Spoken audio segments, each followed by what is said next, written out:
Bismillahirrahmanirrahim. Assalamualaikum warahmatullahi wabarakatuh. Bismillah, alhamdulillah, wassalatu wassalamu ala rasulillah. Berjumpa kembali. Semoga kita semuanya selalu berada di dalam rahmat-Nya Allah. Amin ya Allah ya rabbal alamin. Baik, bismillahirrahmanirrahim. Bismillah, alhamdulillah, wassalatu wassalamu ala rasulillah. Wa qala sallallahu alaihi wasallam, ada dawuhan Rasulullah sallallahu alaihi wasallam, menjama' zaujatahu indal haidi, barang siapa yang melakukan kepada istrinya ketika istrinya itu sedang haid, faka'annama jama'a ummahu sab'ina marratan, maka jika hal itu dilakukan sama seperti mendatangi ibunya sebanyak 70 kali. Na'udzubillah. Suma na'udzubillahi min dzalik, ya. Ini ada dari hadisnya Rasulullah sallallahu alaihi wasallam. Nah, dari hadis yang barusan sudah saya sampaikan tersebut, keterangannya itu ada di dalam kitab Fathul Izar.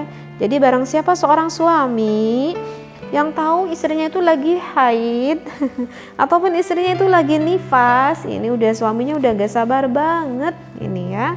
Suaminya gak sabar banget, pengen aja melakukan hal itu, ya, ingin bersenang-senang dengan istrinya. Maka di dalam hadis itu dikatakan kalau sampai kamu melakukan hal itu, kamu tuh sama seperti mendatangi ibu kamu sebanyak 70 kali. Na'udzubillahi min dzalik. Seperti itu, ya. Itu gak boleh, itu haram hukumnya, ya. Bahkan untuk keterangan yang lebih jelas ini ada juga, ya, di dalam kitab Zawajir.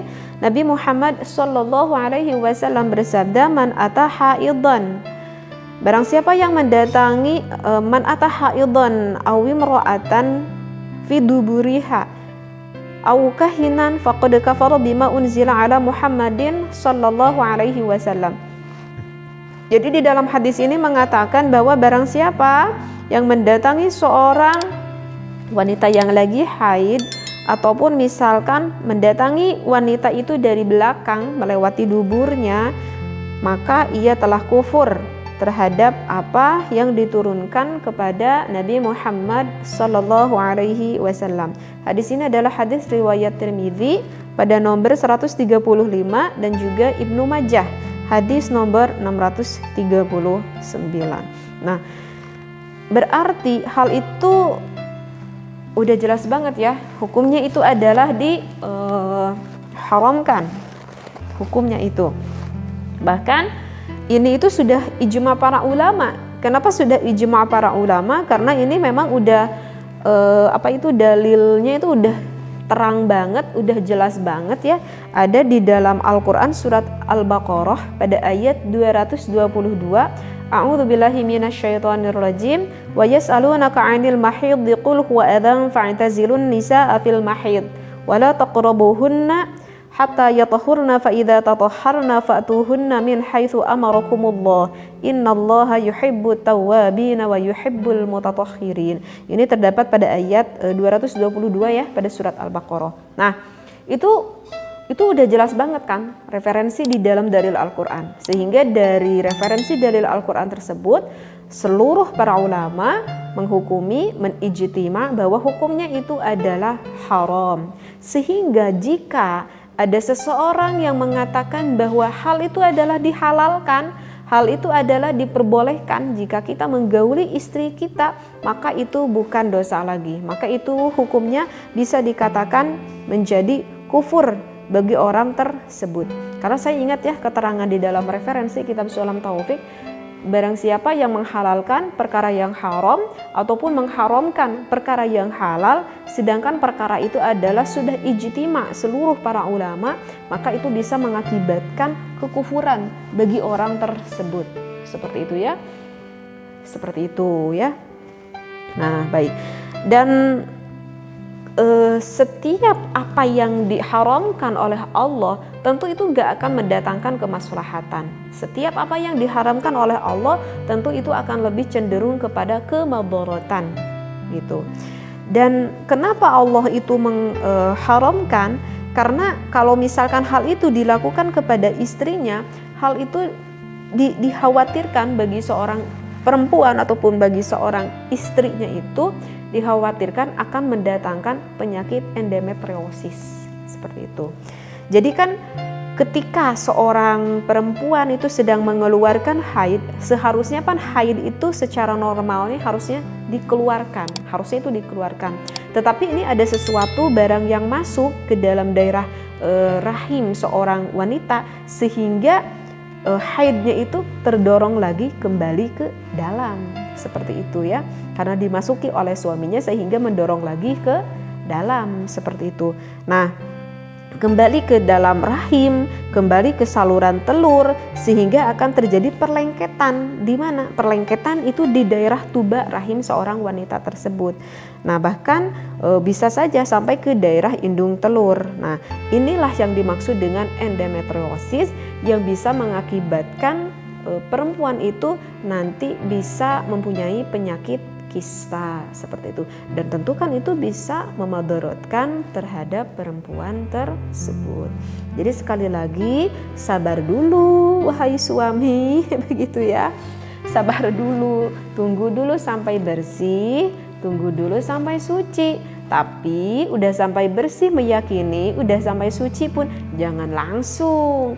Istrinya perintahkan dulu harus melakukan mandi besar, jangan berpikir karena istri saya itu udah suci, karena istri saya itu udah bersih, tetapi belum melakukan mandi besar istrinya, nanti aja deh mandinya sekalian misalkan gitu ya, kata suaminya. Ya jangan mandi nanti sekalian, suruh istrinya di dalam keadaan suci dulu, bersih dulu dari hadas besarnya, lalu boleh dilakukan oleh suaminya ya.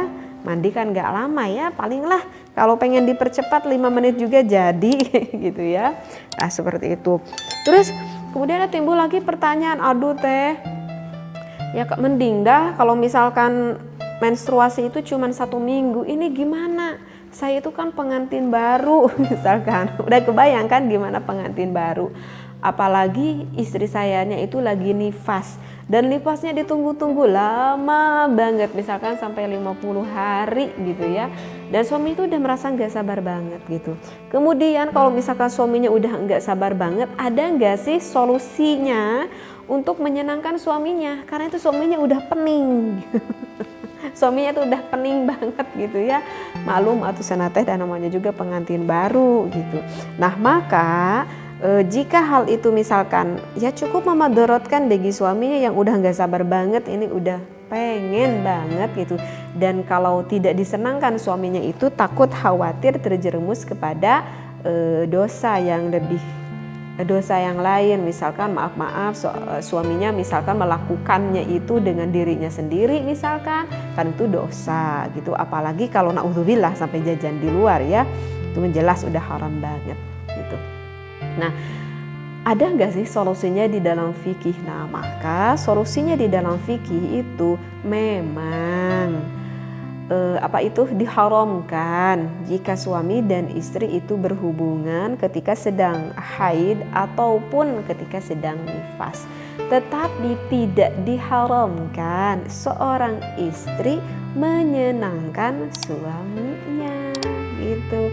Meski tidak bisa dimasuki, tetap kok istri bisa menyenangkan suaminya. Gimana loh teh caranya untuk menyenangkan suaminya itu? Nah, maka ada di dalam referensi kitab, maka saya temukan caranya untuk seorang istri menyenangkan suaminya ada di dalam kitab tafsir At-Tabari pada halaman 380 ya, pada juz keempat.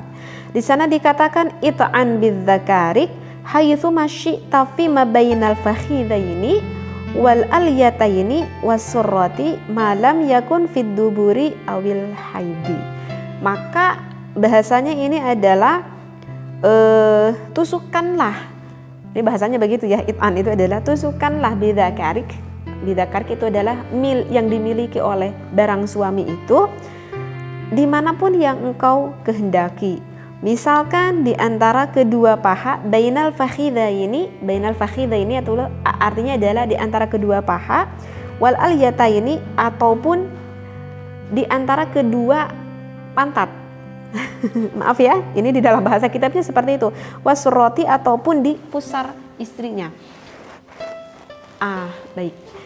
Jadi paham gak sih? Tapi kayaknya paham nih, ini udah langsung paham nih kayaknya kalau suami istri. Jadi begini ya wahai para istri, jadilah seorang istri yang cerdas gitu ya, seorang istri yang piawai yang selalu bisa menyenangkan suami. Karena kalau suami udah pengen banget gitu, apalagi dalam durasi waktu yang agak cukup lama kan, kalau nifas itu kan cukup lama sekali ya, dan itu bisa membuat konsentrasi suaminya itu semakin melemah gitu ya. Karena kan ya wajar juga kan seorang suami yang setiap harinya mencari nafkah keluar gitu ya, dan itu memang normal gitu kalau misalkan seorang suami ada rangsangan syahwat misalkan ketika melihat wanita yang lain gitu, tetapi seorang laki-laki yang shalih maka mengetahui bahwa itu adalah haram hukumnya, sehingga suaminya segera pulang ke rumah dan ada yang halal di rumahnya siapa? Yaitu istri kita, seperti itu. Nah, tetapi bagaimana ternyata keadaan istri saya itu yang memang sedang berhalangan gitu. Tetapi di dalam fikih pun memang haram melakukan hal itu, tetapi tidak dilarang. Artinya ya dianjurkan. Kalau kalian itu bisa menyenangkan suami kalian, maka boleh dilakukan. Bahkan suami itu bisa sampai inzal. Artinya inzal itu adalah bisa suaminya itu sampai keluar. Dilakukannya itu misalkan dengan tangan istri kamu misalkan, bisa boleh itu dilakukan oleh tangan kamu. Yang diharamkan itu adalah jika dilakukannya dengan tangan suami sendiri. Kalau digunakan ataupun inzalnya keluarnya itu dengan tangan suami sendiri, itu hukumnya haram. Tetapi kalau dengan tangan istrinya itu tidak haram gitu ya. Ataupun misalkan maaf barusan dikatakan fakhidaini, misalkan bisa di antara kedua pahanya, ataupun maaf bisa dilakukan di pusar istrinya, ataupun di antara dua belah dada istrinya, sampai suaminya tersebut inzal, sampai suaminya tersebut keluarlah istilahnya. Walaupun saya pernah baca di dalam kitab matan Safinatun Najah karangan Syekh Salim bin Sumer, haram bima baina surrati warukbah, perkara antara pusar sampai dengan lutut. Walaupun ada sebagian ulama seperti Syekh Salim bin Sumer mengatakan gak boleh suami itu menyenangkan ataupun beralap suka dengan istrinya antara pusar sampai dengan lutut, baik ketika mempunyai syahwat ataupun sedang tidak mempunyai syahwat, seperti itu. Kalau itu adalah menurut kalangan ulama yang lebih apik lah istilahnya gak boleh, tetapi mengalaf suka antara pusar sampai dengan lutut. Tetapi dari referensi yang barusan saya bacakan di dalam kitab Tafsir Tabrani ini, barusan kan dikatakan fakhidaini, boleh dilakukan antara dua pahanya itu, sehingga yang penting jangan sampai menusukkan yang dimiliki oleh seorang suami ke yang dimiliki oleh seorang wanita. Yang penting jangan sampai itu aja deh kalau menurut pendapat ulama yang lain, seperti itu. Ya, jadi kalau dan yang mesti diingat satu ya, bagi seorang bagi seorang istrinya itu jangan sampai tidak memakai penghalang di antara kemaluan yang dimiliki oleh wanita itu ya. Jangan sampai, artinya jangan sampai bertelanjang gitu ya, bulat gitu, jangan sampai gitu. Artinya bagi seorang wanita ataupun seorang istri tetap harus ada pelindung ya, karena kan itu khawatir sekali ya nanti suaminya itu nggak sabar gitu kepada istrinya, seperti itu. Jadi apa yang sudah saya sampaikan bisa difahami ya bagi pasangan suami istri ya. Jadi artinya ya boleh istri menyenangkan suaminya. Kalau begitu suaminya bisa nggak menyenangkan istrinya? Bahkan sampai inzal. Sebetulnya sih kalau suaminya hebat itu bisa sih. Gimana caranya ya? Pikirkan aja deh sendiri bagi para suami gitu ya. Dan boleh nggak sih kalau misalkan kita kan nggak boleh ya memasukkan barang suami gitu kepada istrinya ketika istri itu lagi haid ataupun lagi nifas. Boleh nggak sih misalkan suaminya itu pakai pakai topi pesta, ataupun misalkan maksud saya itu adalah pakai topi pelindung, paham mungkin ya, topi pelindung di sini. Itu boleh nggak? Kalau itu tetap aja haram, nggak boleh. Karena kan meskipun memakai pelindung begitu ya, tetapi kan tetap itu memasukkan kan milik suami kepada milik istrinya, berarti ya tetap aja itu haram, hukumnya tidak diperbolehkan meskipun ada pelindung, karena kan diharamkan itu adalah masuknya itu loh gitu kepada barang yang dimiliki oleh istrinya, seperti itu ya. Mudah-mudahan apa yang saya sampaikan ini ya bisa membantu untuk keharmonisan rumah tangga kita gitu ya, jika kemarin-kemarin yang belum memahami akan ilmunya ini. Wallahu a'lam, wabillahi taufiq wal hidayah. Wassalamualaikum warahmatullahi wabarakatuh.